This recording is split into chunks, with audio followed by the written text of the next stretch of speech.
अब सुनो एकनाथ शिंदे और फडणवीस, हम मुंबई में अंदर नहीं हुए, अब मुंबई के अंदर इंशाअल्लाह एहतजाज शुरू होगा।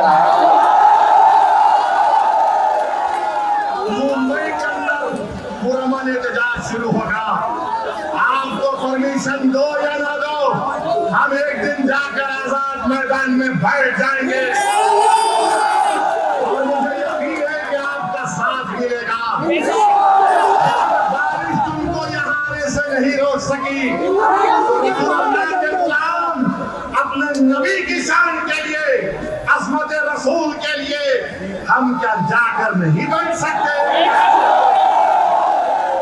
हुकूमत से कह रहे एकनाथ शिंदे, फडणवीस, अजित पवार, नरेंद्र मोदी, अमित शाह,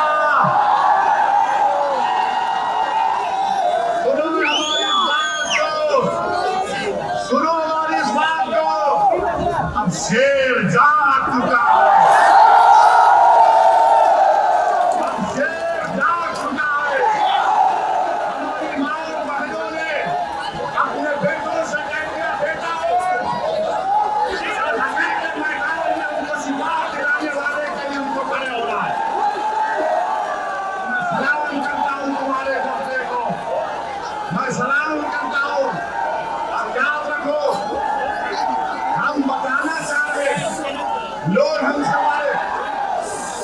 देखो बारिश भी रुक गई,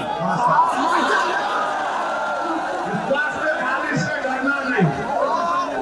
बारिश हो रही के ऊपर निकल के बरसात अल्लाह की रहमत बरस रही है, कोई बात नहीं। एकनाथ शिंदे उसका साथ दे, क्यों एकनाथ शिंदे उसका साथ दे रहे हैं?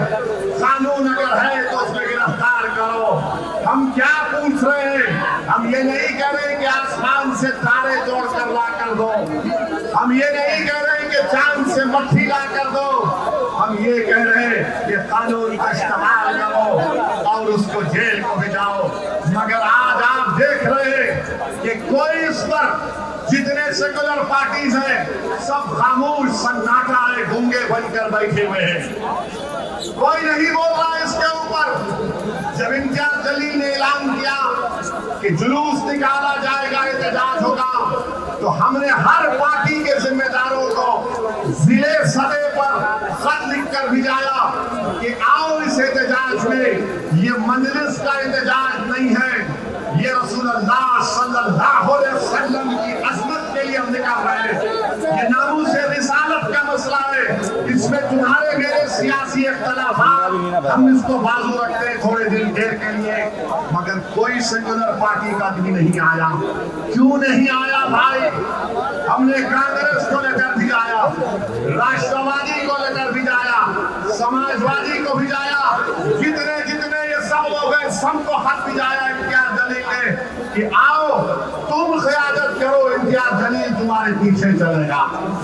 मगर कोई नहीं आए और सबको एक फिक्र राहत थी कि औरंगाबाद से इम्तियाज जलील को पुलिस निकलने नहीं देगी, निकलेगा तो पुलिस अरेस्ट कर लेगी, या अगर जाएगा तो रोड पर गड़बड़ हो जाएगी।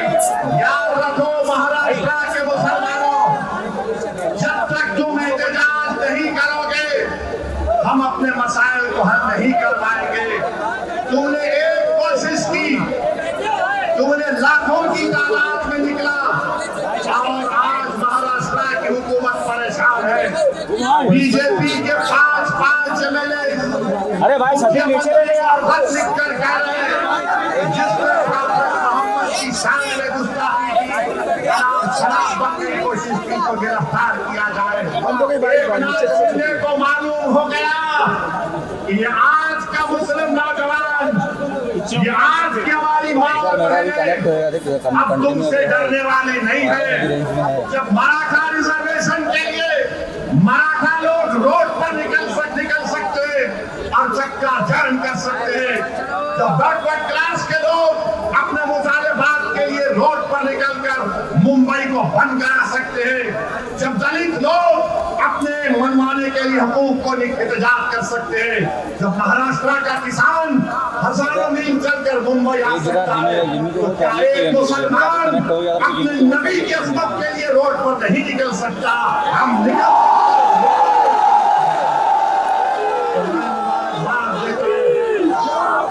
मैं मुबारकबाद देता हूँ आप तमाम को कि आपने एहतजाज किया, उलमा ने एहतजाज किया। मैं मुबारकबाद देता हूँ इम्तियाज जलील की हिकमत अमली को कि थाने के पास इम्तियाज जलील ने कमिश्नर और कलेक्टर को बुलाया और हमारी मांग का लेकर उनको दिया, और इम्तियाज जलील ने कह दिया कि हम मुंबई में एंटर नहीं होंगे, और उस पुरअमन तरीके से वो तमाम लोग अपने घरों को वापस हो गए। एक बात हमारे हिंदू भाइयों को बताना चाहते हैं, हमको दीन कैसे मिला, हम क्यों मुसलमान हुए, हम क्यों नमाज पढ़ते हैं, हम क्यों रोजा रखते हैं, हम क्यों मस्जिदों को बनाते हैं, हम क्यों गरीबों को खाना खिलाते हैं, हम क्यों यतीमों की मदद करते हैं, हम क्यों बेवाओं की मदद करते हैं? इसलिए कि हमारे रसूल ने हमको सिखाया, इसलिए कि हमारे रसूल सल्लल्लाहु अलैहि वसल्लम ने हमको सिखाया। अगर वो हमको नहीं सिखाते तो हम कुछ नहीं करते। उन्होंने बताया करो, हम बोले करेंगे। तो ये बात आपको समझना है। और अजीज़ाने मिल्लत इस्लामिया, कुरान करीम में अल्लाह फरमाता है सूरह हुजरात में कि ऐ ईमान वालों, अपनी आवाज को, अल्लाह बोल रहा कुरान में, ऐ ईमान वालों, अपनी आवाज को नबी की आवाज के आगे बुलंद मत करो, वरना तुम्हारे अमाल हफ्त कर लिए जाएंगे, खत्म कर दिए जाएंगे। एक सहाबी रसूल थे, उनका नाम साबित बिन क़ैस रज़ियल्लाहु तआला अन्हु। उन्होंने सुना तो रोते हुए बारगाह नबूवत से चले गए, कई दिन तक नहीं आए। सहाबा इकराम को अल्लाह के रसूल सल्लल्लाहु अलैहि वसल्लम ने भेजा और भेजकर पूछा, कहाँ है साबित बिन क़ैस, बुला कर लेकर आओ। तो साबित बिन क़ैस से सहाबा इकराम ने अल्लाह के रसूल सल्लल्लाहु अलैहि वसल्लम का पैगाम पहुंचाया। साबित बिन क़ैस ने कहा, मैं ऊंची आवाज में बात करता हूँ, मेरे अमाल खत्म हो गए, मैं जहन्नमी हो गया, मैं जहन्नमी हो गया। जाके रसूलुल्लाह सल्लल्लाहु अलैहि वसल्लम को बोले कि आका, साबित बिन क़ैस ये कह रहे हैं। तो रसूलुल्लाह सल्लल्लाहु अलैहि वसल्लम ने कहा कि नहीं, वो जन्नती है, वो जन्नती है। तो मेरे अजीज दोस्तों, सुनो मेरी बात को।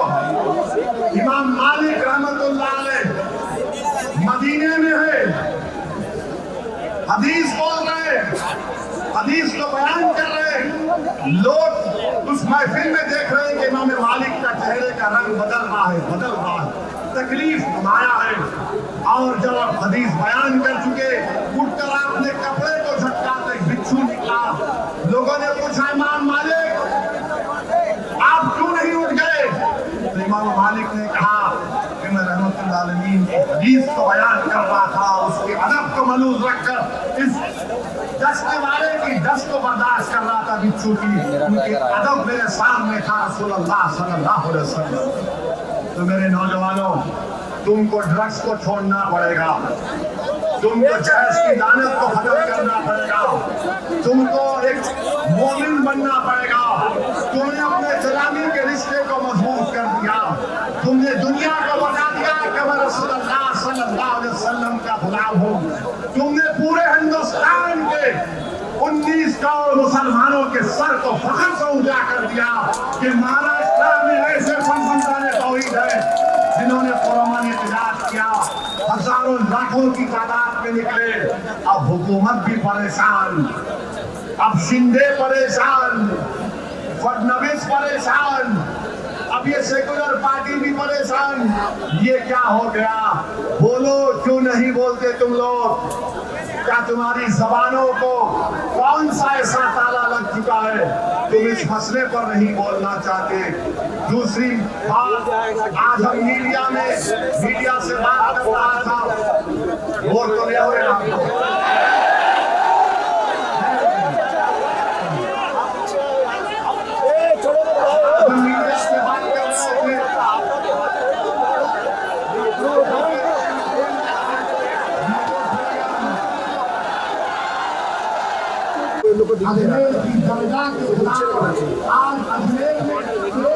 गया कोर्ट में और केस डालने वालों ने कह दिया कि अजमेर की दरगाह में जो बुलंद दरवाजा है उसके नीचे मंदिर है। अब बदला अभी वक्त का कानून बना नहीं, मगर ये लोग अपनी तैयारी शुरू कर चुके हैं। वहाँ आने वाले विधानसभा में इस विधानसभा हमने के लोगों ने अरे नहीं ऊपर नहीं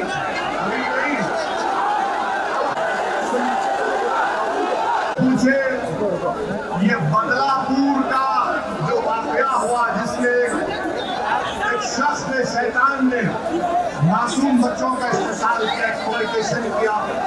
उन्होंने कहा कि पोस्टर लगा दिया गया है जिसमें फडणवीस की फोटो है, बीजेपी के मोदी की, अमित शाह की फोटो है, जिसमें पोस्टर में लिखा गया कि बदलापुर का बदला ले लिया गया है। बताओ सऊदी अवैसी पुरानी राज क्या है।